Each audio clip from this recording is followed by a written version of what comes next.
Hello and welcome back to Outside Views, where we critically examine the real-world impact of significant political decisions. And today we're delving into the complex and often surprising story of how Brexit has truly reshaped the British tourism sector over the past 8 years, from the very moment of the 2016 referendum right up to the present day. And this isn't just about numbers on a spreadsheet, it's about the intricate shifts in policies, the economic currents, and the subtle yet profound re-evaluation of the UK's global appeal, all leaving an indelible mark on what was once a burgeoning cornerstone of the national economy. Before the seismic shift of the Brexit referendum, the UK's tourism sector was a vibrant powerhouse, proudly welcoming a staggering 40.9 million overseas visitors in 2019 alone, who collectively injected a substantial £28.4 billion into the British economy, demonstrating the sector's robust health and undeniable international allure. The sector was also a monumental employer, directly providing jobs for 3.1 million people, representing nearly 10% of the total UK workforce and contributing billions to the national GDP, underscoring its deep reliance on both a steady flow of international visitors and a flexible, readily available mobile workforce. However, the moment the UK officially departed the EU, the landscape began to fundamentally transform, starting with the immediate and impactful decision to ban over 200 million EU citizens from using national identity cards for UK travel, unilaterally making passports a mandatory requirement for entry, a policy that instantly set Britain apart from many other European nations.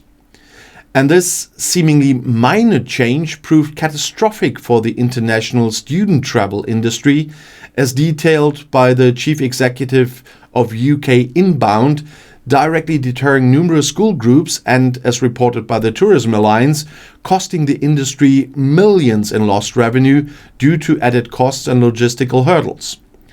Looking ahead, the regulatory plot further thickens with the upcoming introduction of the Electronic Travel Authorization, or ETA, from April 2nd, 2025,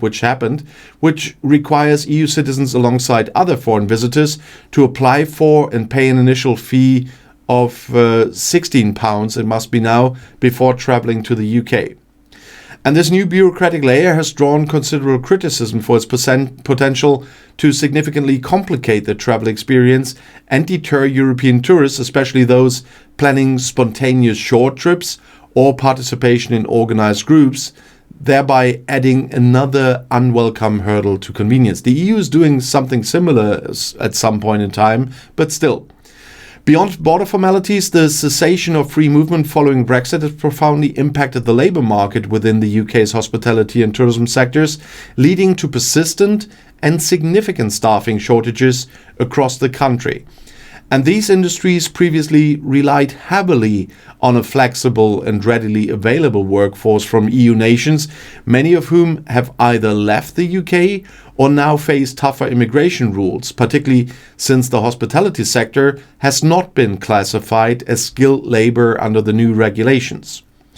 And despite chronic vacancies, which stood at 112,000 in hospitality by late 2023, significantly higher than pre-pandemic levels, hospitality wages paradoxically fell by 10% by May 2025, reaching a median hourly pay of just £12.39, barely above the national living wage. And this persistence of low wages amid high demand suggests a deeper structural issue within the sector, deterring potential new entrants and potentially compromising service quality, thereby creating a self-perpetuating cycle of struggle and operational inefficiency.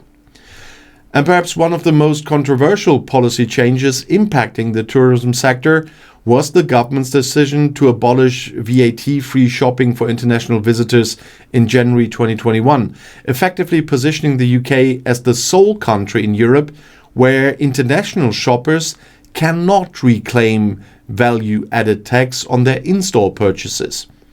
And this immediately undermined the UK's attractiveness as a premier global shopping destination, particularly for high-spending tourists from lucrative markets like the US, China, and the Gulf regions, who now find it far more financially advantageous to direct their luxury spending towards European rivals such as Paris, Milan and Madrid.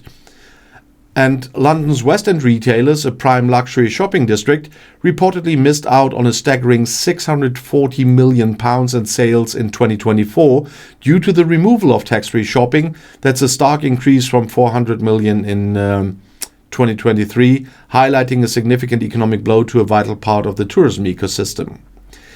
Independent economic analyses, including those by Oxford Economics, estimate that reinstating VAT-free shopping could lead to a net gain of £350 million per year in GDP and support over 70,000 jobs across various sectors, demonstrating the broader economic benefits that were sacrificed for a narrow fiscal gain. Beyond direct impacts on visitor numbers and spending, Brexit has introduced considerable operational and logistical hurdles for tour operators and travel agencies, facilitating travel between the UK and EU countries, adding layers of complexity to once seamless arrangements. New post-Brexit travel regulations have created significant friction, including additional documentation requirements, extended processing time at borders, and increased uncertainty for travelers, all contributing to a less appealing and more challenging travel experience. And this increased friction translates into higher operational costs for businesses, as they must dedicate more resources to navigating complex new rules, to managing customer queries, and addressing unforeseen delays, creating significant hidden costs for tour operators and agencies. It's crucial to acknowledge that the period since the Brexit referendum has also been marked by other significant global and domestic economic events, making it imperative to carefully differentiate their influence from that of Brexit on the British tourism sector. The COVID-19 pandemic, for instance, delivered a historic and unprecedented shock to the global economy, causing a record fall in UK GDP and significant currency depreciation, creating a double whammy alongside Brexit structural barriers. Sterling exchange rate volatility, while initially making the UK seem more affordable post-referendum, was primarily driven by broader economic uncertainty rather than a strategic advantage. And crucially, rising UK tourism prices have effectively eroded any competitive edge gained from a weaker pound. The broader macroeconomic environment, characterized by persistently high inflation, by rising interest rates, and substantial government borrowing, further exacerbates challenges for the tourism sector, increasing operational costs and reducing the discretionary spending power of potential domestic tourists. While overall inbound visitor numbers are now projected to surpass pre-pandemic levels by 2025, reaching a forecast of 43.4 million visits, a closer examination reveals a critical and persistent economic value gap. In 2023, visitors spent $31.1 billion in nominal terms, but when meticulously adjusted for inflation, this figure was approximately 11% lower than in 2019, indicating a significant real terms deficit in tourist expenditure. The forecast for 2025 shows a nominal $33.7 billion, but still an estimated 7.5% to 9% down in real terms compared to 2019, meaning that while more people may be visiting, they are spending less per visit in real terms, directly impacting the sector's overall profitability. And there's also a noticeable decline in tourist arrivals from EU countries compared to pre-Brexit levels, while non-EU markets like the USA have shown growth, strongly suggesting that Brexit's regulatory changes have created a specific deterrent for European short-haul travel.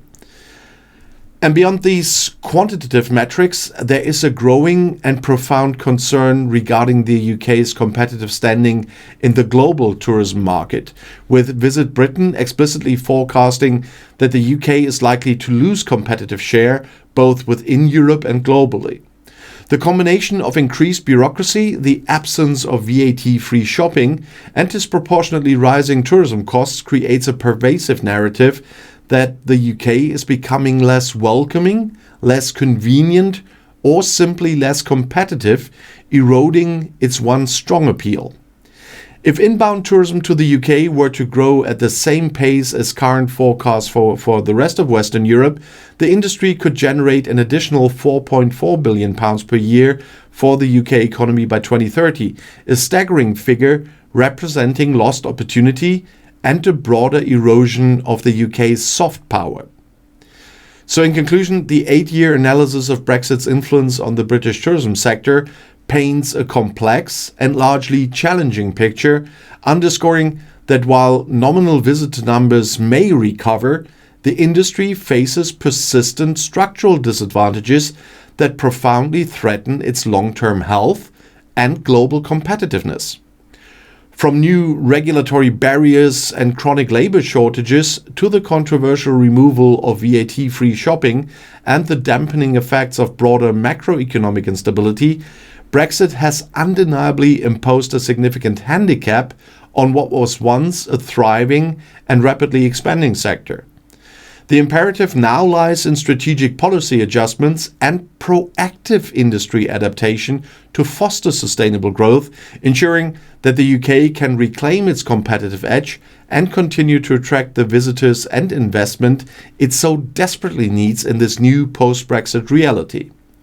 So thank you for joining me on Outside Views for this comprehensive and vital look into the enduring impact of Brexit on British tourism. And if you found this analysis insightful, please remember to like this video, share it with those who might benefit from this perspective,